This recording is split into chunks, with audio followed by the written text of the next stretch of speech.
When I say SpongeBob and Patrick, peanut butter and jelly, chips and salsa, in the world of sports, Cowboys and underperforming, coming up short, or the Browns and a new quarterback.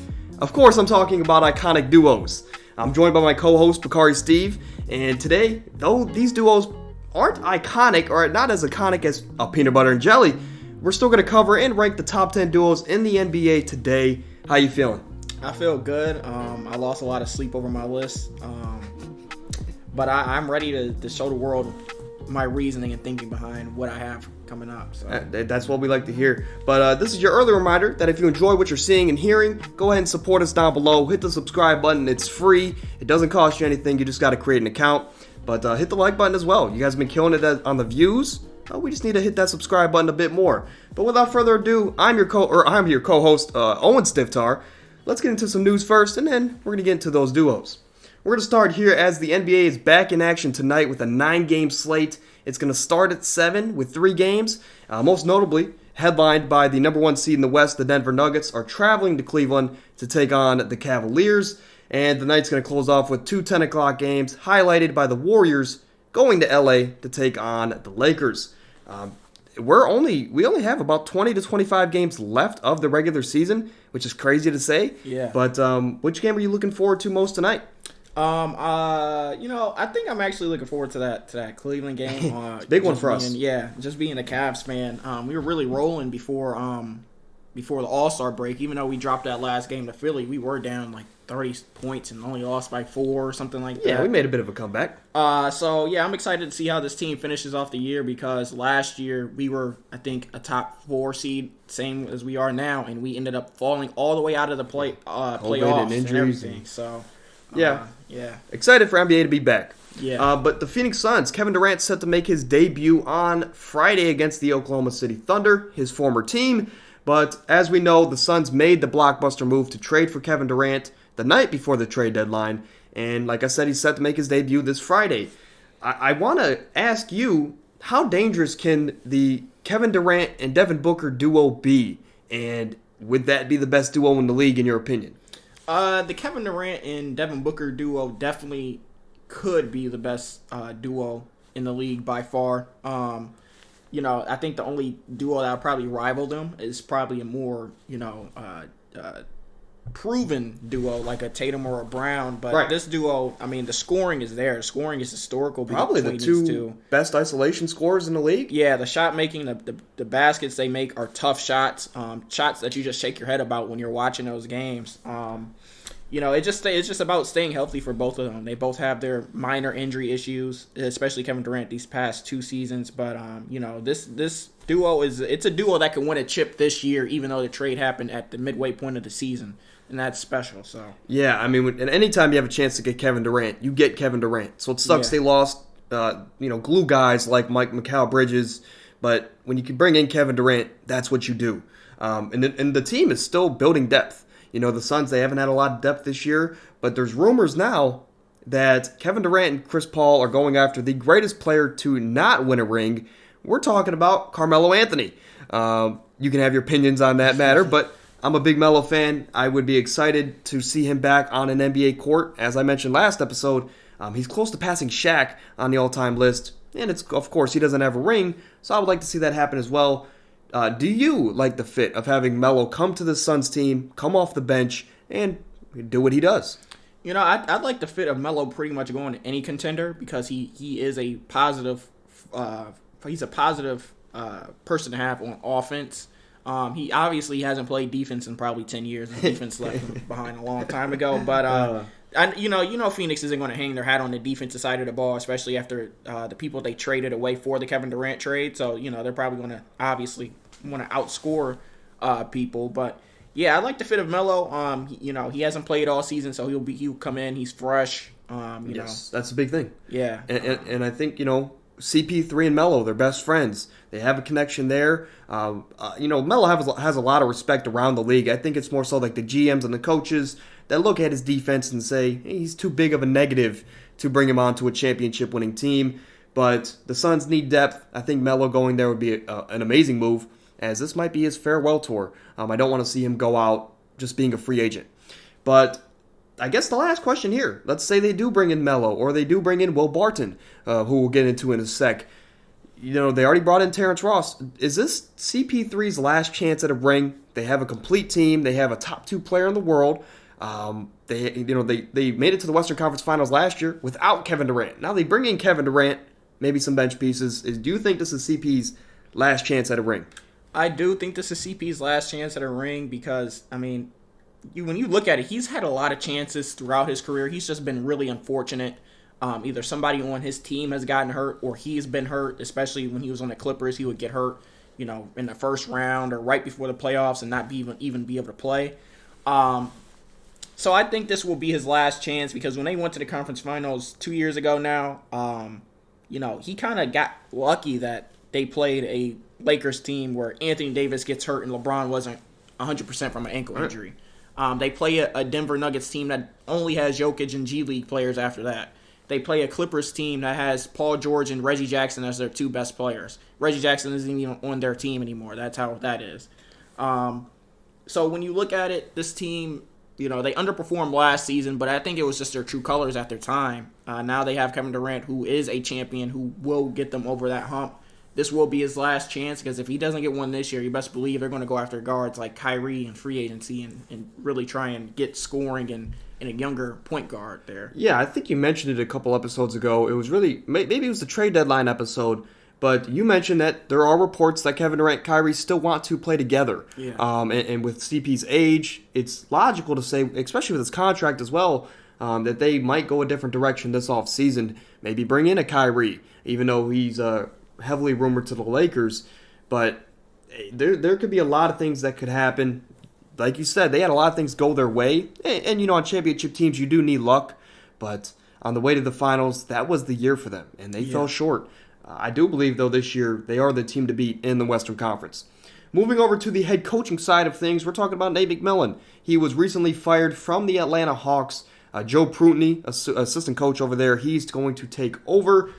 Quick thoughts. Coaches like this always seem to find a job, just like those role players like Jeff Green. They always find a job. Do you find him having another head coaching spot, or or I guess I'll ask you this: do you think it was his fault this team has underperformed the Atlanta Hawks, or do you think it was the roster construction? I think it was more so Trae Young. Trae Young at this point in his career has probably proved to most people that he's really hard to coach. This is the second or third coach he's gotten fired already? Yeah. Nate McMillan took them to the conference finals, 2-3 years ago.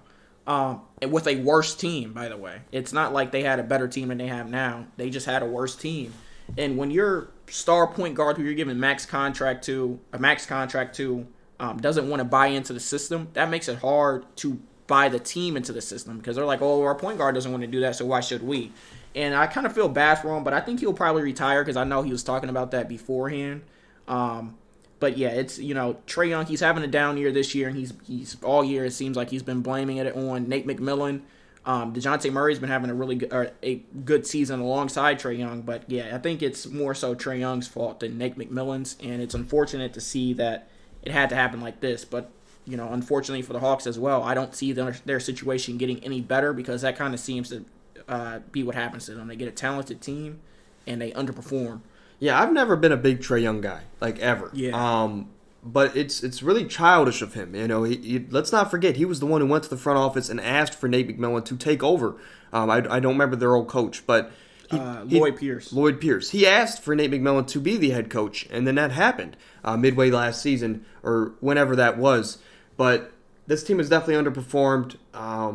And like you said, they were to the conference finals with the worst team years ago. They have the talent. They just need their star player to be a bigger adult, I guess is the best way to put it. But whatever Nate McMillan decides to do, best wishes, right? Yeah. And then moving over to a free agent, Will Barton. We mentioned him earlier. After his release from the Wizards, he looks to join to a contender. Where are your early landing spots? I didn't look into the odds or where he's linked to. Obviously, we know a player like Will Barton. He's a veteran. He could join a Suns team, a Lakers team. Where do you think Will Barton goes? I haven't seen too many teams that are interested in him. But if I'm Will Barton, I'm looking to go either like a homecoming with the Denver Nuggets. Doesn't hurt to add, more talented pieces. I could even see him going to Milwaukee, even though they just got Jay Crowder and Myers Leonard. Pretty much any contender that has a real shot, he might even end up going somewhere like Sacramento or, a team like that. With opportunity. Exactly. He has plenty of options to choose from. If I'm him, I guess it's just about teams kind of reaching out and what type of role he would like to play. Right. I've seen him linked with the Lakers, I believe, but I would love to see a homecoming with the Nuggets. He knows the system. I mean, last year alone, he averaged, I think, 18 points a game with this Nuggets team. It's easy to play with Jokic. You just got to hit your shots. And Will Barton, I mean, he's a flamethrower. Maybe he can bring that back to the Nuggets team. And if not, he's just a depth piece that knows the system. Yeah. But on this date in NBA history, it's making a return here on the podcast. But we're basically looking throughout the history of February 23rd, throughout NBA history. Pretty self-explanatory. But we're going to start all the way back here in 1986 with Kareem. He became the all-time leader in games played, passing Elvin Hayes at the time. He finished his career with 1,560 games played, which is now second all-time to only the Boston legend Robert Parrish. Yeah, so a year later, actually, Nate McMillan, he actually played for the Seattle Supersonics, for those of you who didn't know. He tied the rookie record for assists in a game with 25 assists. Very impressive for a rookie to do, yes. Especially when you consider that Scott Skiles, his record is 30 assists. Yes. That's the NBA record, so very impressive. Yeah, I mean, most people don't know that Nate McMillan, who we were just talking about, did play in the league. Yeah. But in 1992, Hakeem Olajuwon, the legend himself, he recorded 7 blocks in a win over the Spurs to become the 6th player in NBA history to get 2,000 career blocks. And in 1993, John Stockton dished out 7 assists to become only the 4th player in NBA history to reach the 8,000 career assist plateau at the time. Yeah, and I mean, that's kind of crazy to say because nowadays we have a bunch of people, I guess, at that mark or around that mark. Right. So, but at the time, I mean, it was history.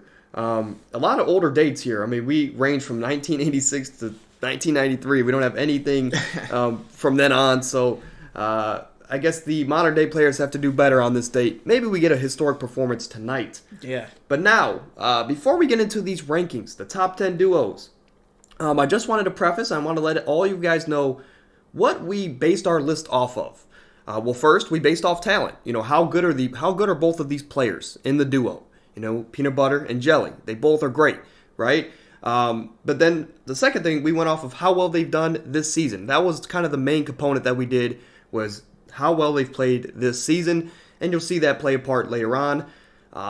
Also, how well did they play together? Is their play together leading to wins?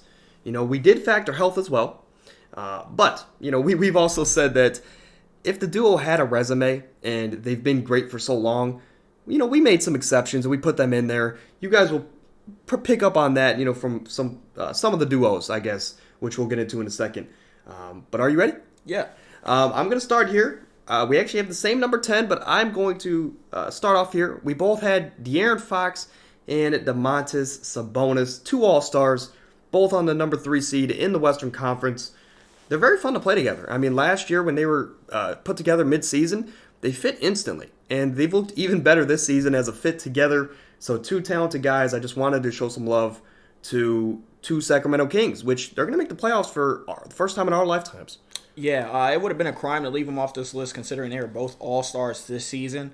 I remember when they traded, Which last year. Still a questionable trade. Exactly. Last year at this point in time, if there were going to be 2 Kings on this list, it would have been De'Aaron Fox, before the trade deadline, it would have been De'Aaron Fox and Tyrese Halliburton. They seemed to look like they were going to be a really good backcourt in this league, a top 5 backcourt in this league for years to come.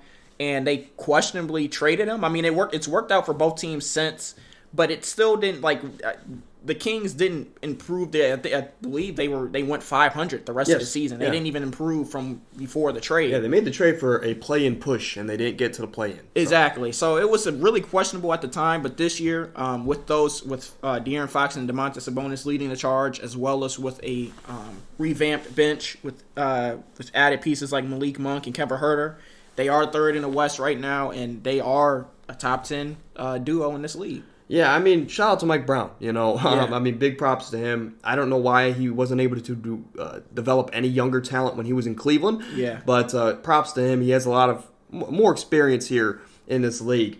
Before we move on to 9, I do want to say that some honorable mentions. Some honorable mentions that we did leave off the list.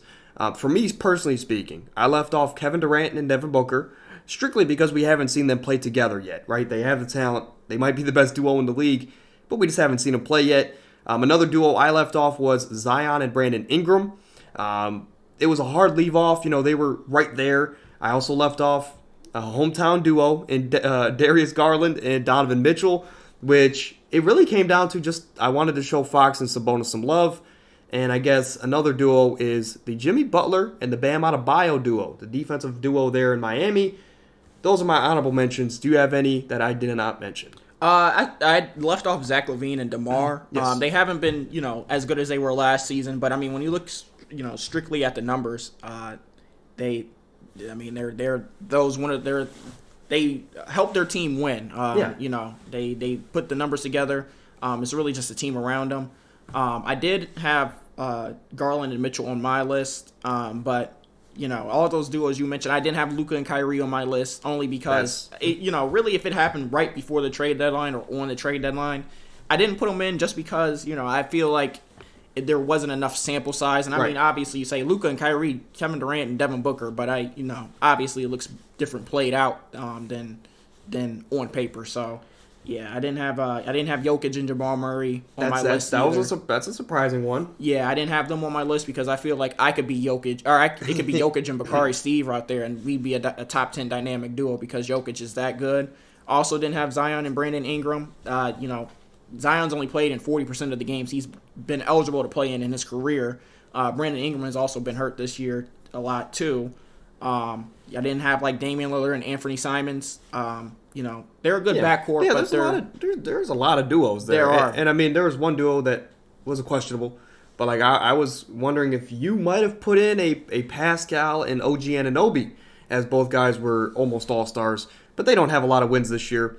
But, I mean, we were looking at the list, and there's a lot of duos that you could argue for these top 10 spots. Yeah.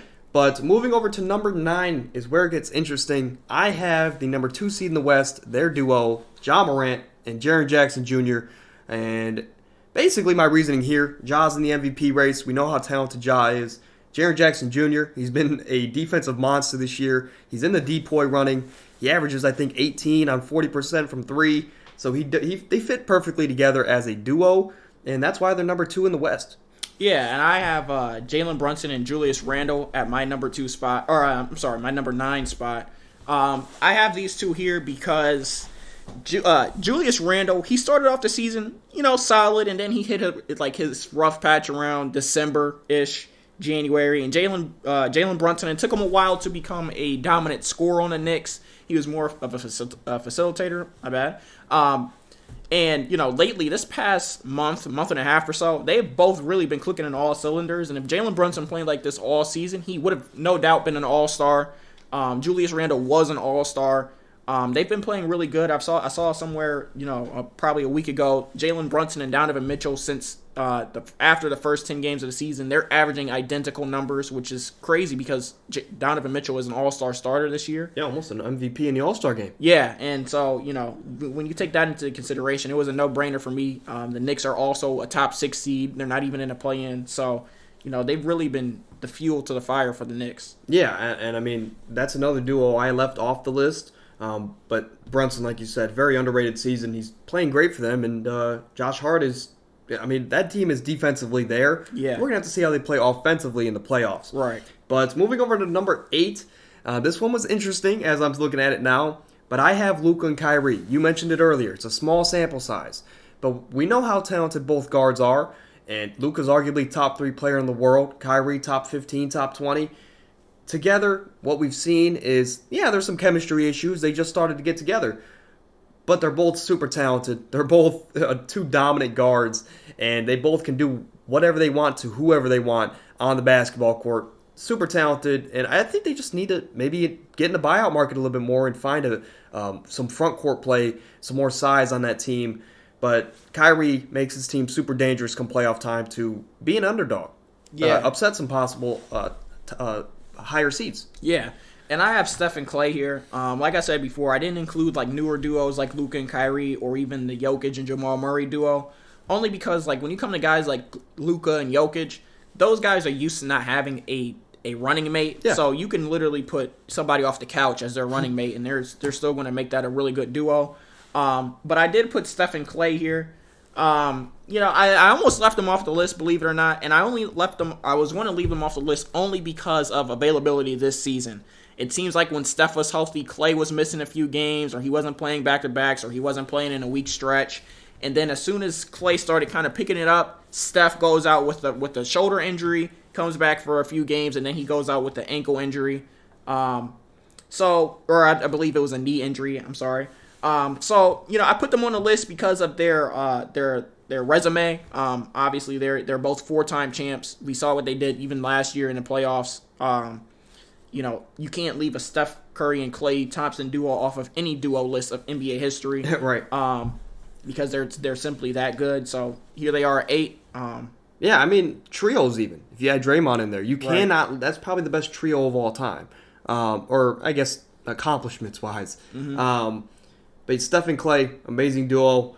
And I have Luka and Kyrie. Moving over to number 7, I do have Nikola Jokic here. Back-to-back MVP paired with Jamal Murray. I did not know this because I don't watch many Denver Nuggets games. However, Jamal Murray's actually averaged 35 over his last 5 games before the break. So Jamal Murray's, it looks like he's getting his legs back under him after the couple injuries he did have. And Jokic, I mean, back-to-back MVP, going for his 3rd. The team's number 1 in the West by a couple games here, 3 or 4 games. And, I mean, how great, Jokic made it to the playoffs by himself. You had Jamal Murray. They're a great duo. They have a lot of chemistry. One of the best pick-and-roll partners, too, when it comes down to playoff time. Yeah, and, I mentioned why I didn't have them on my list earlier. But here at my number 7, I have Kawhi Leonard and Paul George. This duo, they've been good since they've been together. I wasn't going to put them on this list either, because of the availability. Kawhi really hasn't even played that much this season. Paul George, he was out for a while with an injury, but then I went in, I was like, Paul George was an all-star this year. Kawhi Leonard, about the last month or so of this season, he's been really, really good. He's showing everybody that he's still Kawhi Leonard, and it's just one of those duos, once again, you can't really leave off the list. We've seen what happens when they play together. Even though they come up short in their playoff goals, they probably would have won a chip 2 years ago, I believe, if Kawhi never tore his ACL, because, they made it to the conference finals and took the Phoenix Sun to 6 games. I think you can argue that they might win the championship if the season doesn't get delayed in 2020. Right, exactly. They were the number 1 seed in the league by a couple games, and, I mean, they went to the bubble and, things changed, but... Yeah, I mean, you can argue they've had a couple chances here. Yeah. But moving over to number 6, I have the duo in the city of brotherly love. Give me Joel Embiid and James Harden. 2 stat sheet stuffers. When they're both alone on their own teams, 2 top 5 players in the league, arguably. Joel Embiid, MVP race. James Harden, he was for so many years. They're both just looking for playoff success at this point. And I think we do need to raise questions for Joel Embiid if he doesn't start getting some playoff success. But regardless, 2 of these guys are super talented, going to be super dangerous in the playoffs as they're the 3 seed in the East. Yeah. Regardless, they're going to give whoever issues with James Harden and Joel Embiid. So I have LeBron and AD at my number 6. I put them here. I would have had them a little higher up, but Anthony Davis was hurt for that stretch of the season. But right before he got hurt, towards the beginning of the season, Anthony Davis was really playing like a top 5 player in the league. He was really going on a tear. He was single-handedly bringing them back from being down like 10 games below 500. Then he gets hurt, and listen, they have a chip together. It's one of those duos like Steph and Klay or Kawhi and Paul George. They've had success together in the regular season, and they also have a chip to validate that as well. Even though LeBron's 38 and 80 is really injury prone, this duo deserves to at least be on this list at number 6 or higher. They've been that good of a duo. I mean, when healthy, you can argue they're the most talented duo in the NBA. Yeah. So I don't doubt you there for having them at 6. I have them a bit higher, but we'll get into that in just a second. And my number 5 spot, if I can talk, I do have Curry and Clay. I have the Splash Bros here, where it really just came down to we know this duo. They won the championship last year. When they're healthy and they're both on the court, they're gonna win games. And even though they've both missed a lot of time this season, this was one of those scenarios for me where they're both great players. It's a great duo, and they're going to win. Even though they're the 8 or 9 seed right now, they're still a title favorite in Vegas. I mean, that just shows you how great they are as a team. We know how dangerous the Warriors can be, and it starts with Curry and Clay. Yeah, and at my number 5, I have Ja and Jaren Jackson Jr. Yeah, it was really kind of hard to put them on this list because I kind of made my bottom 6 of the list. And then I was like, I don't have Ja and Jaren Jackson Jr., but it would be kind of a crime if I left them off just based off of production this year. Ja was an all-star starter, even though he was replacing somebody. And Jaren Jackson Jr. was an all-star as well. Kind of in the same boat as Domantas Sabonis and De'Aaron Fox, but Ja is better than De'Aaron Fox, and you could argue, Jaren Jackson Jr. is probably a tier below Domantas Sabonis, but he's really right there. Elite on the defensive end. They're also the 2nd seed in the West, so that's why I have them at 5. Yeah, pretty self-explanatory there. Number 4, I do have Kawhi and Paul George, and you have Garland and Mitchell, which I don't know why I just announced yours. But for Kawhi and Paul George, they're arguably the best 2 defenders in the league. They both can lock up your best player, guard, wing, or center. Center they can minimize, but they both can lock up your best player. They're both top 15 players in the world when they do play. When Kawhi was consistently playing with the Raptors in his first year with the Clippers, he was a top 3 player in the world, arguably. So Kawhi, let's not forget how dominant he can be. And though there's been some availability issues, come playoff time, we know how dominant or how dangerous this team can be, offensively and defensively. Yeah, and I have Darius Garland and Donovan Mitchell. There actually wasn't any bias I went towards this. This is probably the duo I watched the most, so I'll, tell you better than anyone. If this was the beginning of the season, I wouldn't have had them on this list because Darius Garland really struggled at the beginning of the season. But then around mid-December, they really found Darius Garland really found his stride. Yes. Donovan Mitchell went on about a 2-week cold stretch during the season, yes. And Darius Garland really picked it up. And then once Donovan Mitchell started, coming back into his old self that he was at the beginning of this season, once he got over this injury, they both have been clicking on all cylinders, which has propelled us, this last 2 months of the season. They've both been really good, and statistically, I want to say they're a top 2 scoring duo in the league as well, which is crazy. Considering this is only their first season together. This was more so about I've seen what they've done this year as a first-time duo and the potential of what they have to do in the future. So that's why they're right here. Yeah, and I actually want to touch on this because we are Cavs fans, and why not bring some extra coverage there? But one of the games before the break, Barstool Sports Bally Sports, they put up a stat that said most assist duo. So basically, this person's passing to this person for an assist. Out of the top 5 duos, Garland to Mobley is number 2, and Garland to Jarrett Allen is number 4. So both of these guys, even though defensively we lack in this backcourt, Garland brings all the playmaking that Mitchell, I guess, doesn't bring. Yeah. And Mitchell's going to take all the scoring that Darius Garland can't. If they're having off nights or if one needs to pick up for the other, they both can do that. And it's a picture-perfect duo in that regards, on offense. Right, on offense. And I kind of regret leaving them off the list, but still, we have a lot of bright days here in Cleveland, especially come playoff time. Maybe be an upset-worthy team. Yeah. But moving over to my number 3 spot, I do have LeBron and Anthony Davis. Like I mentioned earlier, when they're healthy, arguably the most talented and dominant duo in the league, they just need to start winning some games. And I think now with the better constructed roster, with D'Angelo Russell, Jared Vanderbilt, Malik Beasley, this team is, even though they're the 12th seed or 13th seed, 13th, I think. I think they can still possibly be dangerous like the Warriors come playoff time because they have veterans, they have the experience, and even though they're going to be a 7 or 8 seed, on the road in every playoff series, they can. I don't doubt it if they come out and beat a Memphis Grizzlies team in the first round. Yeah, and I have Joel Embiid and James Harden at my number 3. once again, it's based off of this season. So Joel Embiid is a top 2 MVP candidate. He probably won't win it this year, but that's been the case the last 3 years. You could make an argument he could be a 3-time MVP. He's a new KD. Yeah. So, Joel Embiid is that good of a player. They are also the 3rd seed in the East. James Harden also leads the league in assists. He's had to really change his play style since he's came to Philly. He's accepted that role as the number 2 scorer and the number 1 primary playmaker. And, during the regular season, it works. It's just like you mentioned before, it's the playoff success of these two. James Harden, we know about his playoff fails. Joel Embiid, he's had some playoff fails, and like you said, I've actually mentioned it before. It's about time we start talking about Joel Embiid and his playoff success, but especially this year.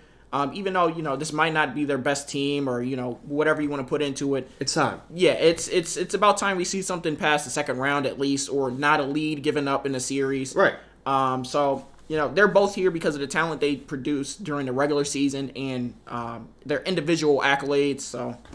Yeah, I mean, both arguably the most talented duo in the league. But moving over to the number 2 spot, I'm hoping to see some, difference here, but we're going to see. I do have Giannis Antetokounmpo and Jrue Holiday, not Chris Middleton, because Chris Middleton's missed some time this season, pretty much all of it. But Giannis and Jrue, the best defensive duo probably on this list for this season, and 2 All-Stars, Giannis, best player in the league, maybe getting his 2nd or 3rd MVP. I think his 3rd MVP this season. Jrue Holiday in the DPOY race. They're both dominant. They win games. They fit together. Perfect duo here at my number 2 spot. Yeah, and at my number 2 spot, it's the same thing. Giannis and Jrue. Like you said, Chris Middleton. He hasn't played a lot this season, and when he's played, he hasn't seemed right yet. He's had a few good games here and there, but he hasn't been the Chris Middleton we remember. That true number 2 on the team.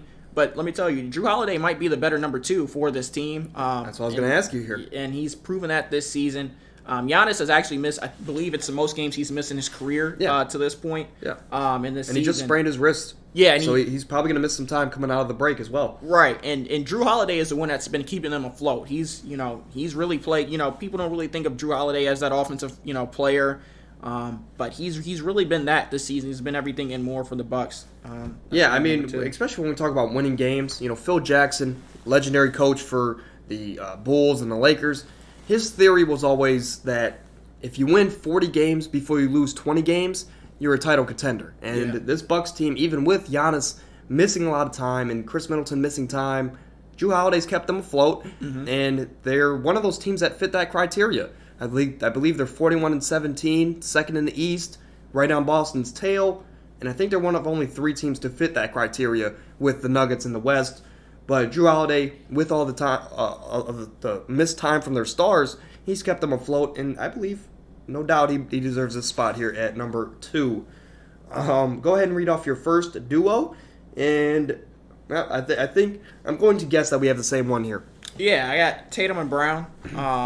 Pretty self-explanatory. This duo was probably the best duo last year. It's crazy because this is a duo where in the finals last year, Jaylen Brown was the better player than Jason Tatum. Jason Tatum is a top 5 MVP candidate. That's how good Jason Tatum is, and that shows you how good Jaylen Brown could have easily been an all-star starter this year if they, position mattered and everything like that. But Jaylen Brown could have definitely been an all-star starter this year, and I'm happy for this duo. I've been pulling for them since Kyrie was in Boston. Everybody wanted to break them up, and I never got that because I'm like, I have a 2 and a 3. All they really need was a better point guard than Marcus Smart, better traditional point guard than Marcus Smart, and Malcolm Brogdon, Derek White, they stepped up this year, and this duo very, very formidable. Yeah, there was actually a recent interview with Danny Ainge, who was the former GM of this Boston team. They were asking him basically why did you keep this duo together? There was rumors all the time of Jaylen Brown being traded or Jason Tatum being traded. And basically Danny Ainge just came out and he said that offer was actually never on the table.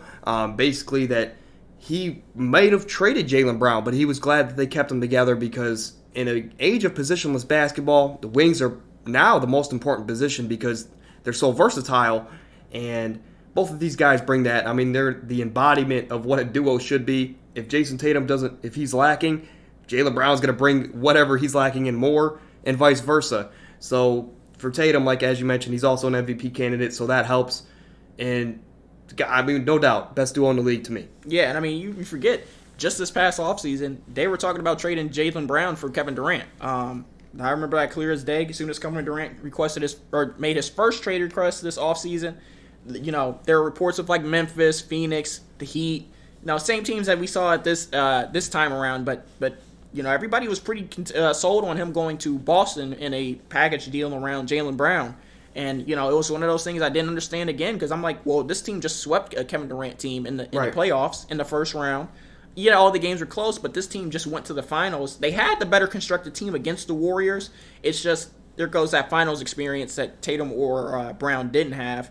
Even though they have had plenty of playoff experience, you just can't bet against Steph Curry, and that's ultimately the reason why they lost. Yeah, no, absolutely. I mean, don't get me wrong, a duo of Kevin Durant and Tatum would be crazy. But I think, weirdly enough, even though Tatum's improved dramatically at his defensive on the defensive side of the ball, you have two guys like Tatum and Brown where Tatum can be Tatum. He can be the number one guy, and Tatum doesn't have to worry about stepping on a Kevin Durant or Anthony Davis's shoes, and he can just be him. Both of these guys, the system fits perfectly for the both of them. Mm-hmm. And a quick recap. Go through your 6 to 10, and then we'll go 1 through 5. Yeah, so I'll start from the bottom up. Yep. Number 10 was De'Aaron Fox, Domantas Sabonis. My number 9 was Jalen Brunson, Julius Randle. Now my number 8 was Stephen Curry and Klay Thompson. Number 7 was Kawhi Leonard and PG-13, Paul George.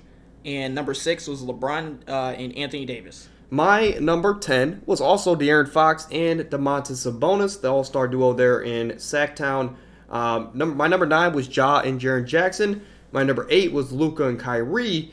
My number 7 was Jokic and Jamal Murray, which you had both of those off.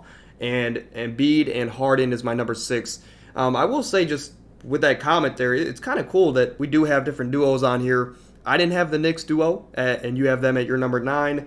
And Ja and Jaren Jackson for me are number 9. You have them a bit higher. So our lists differ. Embiid and Harden as well, I have them higher. Yeah, right, and I like that. But moving over, we're going to close it off here. Our 1 through 5, if you want to read off your 5 to 1. Yeah, so my number 5 is John Morant and Jaren Jackson Jr. My number 4 is Darius Garland and Donovan Mitchell. And my number 3 is Joel Embiid and James Harden.